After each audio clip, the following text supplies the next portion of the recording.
भक्तगणों, आज आपको वाल्मीकि रामायण अरण्य कांड में श्री राम का विलाप करते हुए वृक्षों और पशुओं से सीता का पता पूछना, भ्रांत होकर रोना और बारंबार उनकी खोज करना, जो कथा आज वाल्मीकि रामायण में सुनाऊंगा। आप इसको ध्यानपूर्वक सुने और इस चैनल को लाए गए हैं सब्सक्राइब जरूर करें। भगवान राम आपका कल्याण करेंगे। सुनिए। आश्रम की ओर आते इस समय श्री राम की बाईं आंख की नीचे वाली पलक जोर जोर से फड़कने लगी। श्री राम चलते चलते लड़खड़ा गए और उनके शरीर में कंप होने लगा। बारंबार इन अवशकुनों को देखकर वे कहने लगे, क्या सीता सकुशल होगी? सीता को देखने के लिए उत्कंठित हो वे बड़ी उतावली के साथ आश्रम पर गए।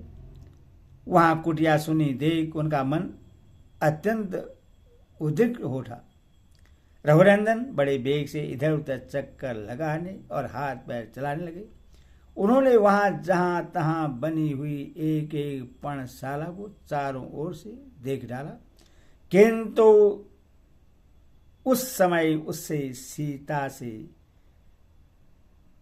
सुनी ही पाया, जैसे हेमंत ऋतु में कमलिनी हिम से ध्वस्त हो श्रीहीन हो जाती है, उसी प्रताप पड़ते पर्णशाला शोभा शून्य हो गई थी। वह स्थान वृक्षों की सनसनाहट के द्वारा मानो रो रहा था। फूल मुरझा गए थे, मृग और पक्षी मन मारे बैठे थे। वहां की संपूर्ण शोभा नष्ट हो गई थी। सारी कुटी उजाड़ दिखाई देती थी। वन के देवता भी उस स्थान को छोड़कर चले गए थे। सब और मृगचर्म और कुश बिखेरे हुए थे। चटाइयां अस्त व्यस्त पड़ी थी। पर्णशाला को सुनी देख भगवान श्री राम बारंबार विलाप करने लगे। हाय सीता को किसी ने हर तो नहीं लिया, उसकी मृत्यु तो नहीं हो गई, अथवा वह खो तो नहीं गई, या किसी राक्षस ने उससे खा तो नहीं लिया, वह भीरू कहीं छिप तो नहीं गई है, अथवा फल फूल लाने के लिए वन के भीतर तो नहीं चली गई। संभव है फल फूल लाने के लिए ही गई हो, या जल लाने के लिए किसी पुष्प करणी अथवा नदी के तट पर गई हो। श्री रामचंद्र जी ने परिजन पूर्वक अपनी प्रिय पत्नी सीता को वन में चारों ओर ढूंढा, किंतु कहीं भी उनका पता न लगा। शोक के कारण श्रीमान राम की आंखें लाल हो गई। वे उन्मत्त के समान दिखाई देने लगे। एक वृक्ष से दूसरे वृक्ष के पास दौड़ते हुए वे पर्वतों, नदियों और नदियों के किनारे घूमने लगे। शोक से समुद्र में डूबे हुए श्री रामचंद्र विलाप करते करते वृक्षों से पूछने लगे, कदम, मेरी प्रिया सीता तुम्हारे पुष्प से बहुत प्रेम करती थी, क्या वह यहाँ है? क्या तुमने उसे देखा है? यदि जानते हो तो उस सुभाना सीता का पता बताओ। उसके अंग सुस्तिगंध पल्लुओं के समान कोमल है, तथा शरीर पर पीले रंग की रेशमी साड़ी शोभा पाती है। बिल्ब, मेरी प्रिया के स्तन तुम्हारे समान है। यदि तुमने उससे देखा हो तो बतलाओ। अथवा अर्जुन,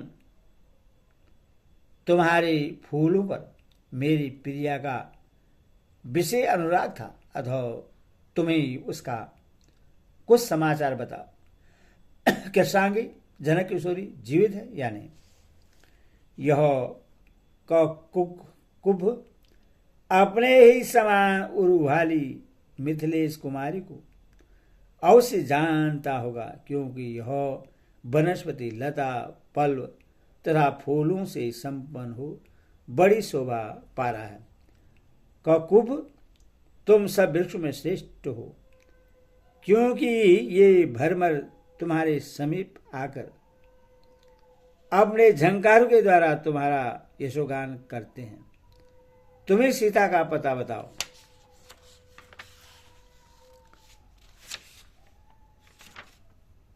अहो, यह भी कोई उत्तर नहीं दे रहा है। यह तिलक वृक्ष अवश्य सीता के विषय में जानता होगा, क्योंकि मेरी प्रिया सीता को भी तिलक से प्रेम है। अशोक, तुम शोक दूर करने वाले हो। इधर मैं शोक से अपनी चेतना खो बैठा हूं। मुझे मेरी प्रियतमा का दर्शन कराकर शीघ्र ही अपने जैसे नाम वाला बना दो। मुझे अशोक शोकहीन कर दो। ताल वृक्ष, तुम्हारी पके हुई फल की समान स्तन वाली सीता को यदि तुमने देखा हो तो बताओ। यदि मुझ पर तुम्हें दया आती हो तो उस सुंदरी के विषय में अवश्य कुछ कहो। जामुन जम्बुनत सुवर्ण के समान कांति वाली मेरी प्रिया यदि तुम्हारी दृष्टि में पड़ी हो, यदि तुम उसके विषय में कुछ जानते हो तो निसंग होकर मुझे बताओ। कनेर, आज तो फूलों के लगने से तुम्हारी बड़ी शोभा हो रही है। अहो, मेरी प्रिया साध्वी सीता को तुम्हारे ये पुष्प बहुत पसंद थे। यदि तुमने उससे कहीं देखा हो तो मुझसे कहो। इसी प्रकार आम, कंदम, विशाल साल, कटहल, पूरब, धव और अनार आदि वृक्षों को भी देखकर महायशी श्री रामचंद्र जी उनके पास गए और वकुल, पुनाग, चंदन तथा केवड़े आदि के वृक्षों से भी पूछते फिरे। उस समय वे वन में पागल की तरह इधर उधर भटकते दिखाई देते थे। अपने सामने हिरणी को देखकर वो बोले, मृग अथवा तुम्हें बताओ मृग नयनी, मैथिली को जानते हो? मेरी प्रिया की दृष्टि में तुम हिरणों की सी हो है, हिरणों की सी है, अथवा संभव है वह हिरणियों के ही साथ हो। श्रेष्ठ गजराज, तुम्हारे सूंड के समान ही जिसके दोनों उरु हैं, उस सीता को संभवतः तुमने देखा होगा। मालूम होता है तो मैं उसका पता विदित है, अथवा बताओ वो कहाँ है। व्याघ्र, यदि तुमने मेरी प्रिया चंद्रमुखी मैथिली को देखा हो तो निसंग होकर बता दो। मुझसे तुम्हें कोई भय नहीं होगा। इतने ही में उनको भ्रम हुआ कि सीता उधर भागकर छिप रही है। तब वो बोले, प्रिय क्यों भागी जा रही हो? कमल लोचने, निश्चय ही मैंने तुम्हें देख लिया है। तुम वृक्षों के ओट में अपने आप को छिपाकर मुझसे बात क्यों नहीं करती हो? वरारोहे, ठहरो ठहरो, क्या तुम्हें मुझ पर दया नहीं आती है? अधिक हास परिहास करने का तुम्हारा स्वभाव तो नहीं था, फिर किस लिए मेरी उपेक्षा करती हो? सुंदरी, पीली रेशमी साड़ी से ही तुम कहाँ हो यह सूचना मिल जाती है। भागी जाती हो तो भी मैंने तुम्हें देख लिया है। यदि मेरे प्रति स्नेह और सौहार्द हो तो खड़ी हो जाओ। फिर भ्रम दूर होने पर बोले, अथवा निश्चय ही वह नहीं है। उस मनोहर मुस्कान वाली सीता को राक्षसों ने मार डाला, अन्यथा इस तरह संकट में पड़े हुए ही मेरी वह कदापि उपेक्षा नहीं कर सकती थी। सबर से जान पड़ता है कि मांस भक्षी राक्षसों ने मुझसे बिछुड़ी हुई मेरी भोली भाली प्रिया मैथिली को उसके सारे अंग बांट कर खा लिया। सुंदर दांत, मनोहर ओष्ठ, सुंदर नासिकाएं युक्त तथा रुचिर कुंडलों से अलंकृत वह पूर्ण चंद्रमा के समान अभिराम मुख राक्षसों का ग्रास बनकर निश्चय ही अपनी प्रभा खो बैठा होगा।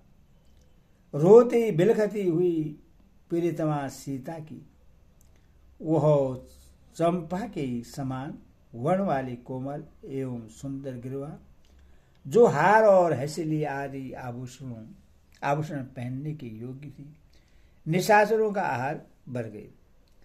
वे नूतन पल्लुओं के समान कोमल भुजाएं, जो इधर उधर फटकी जा रही होगी और जिनके अग्रभाग कांप रहे होंगे, हाथों के आभूषण तथा बाजूबंद सहित निश्चय ही राक्षसों के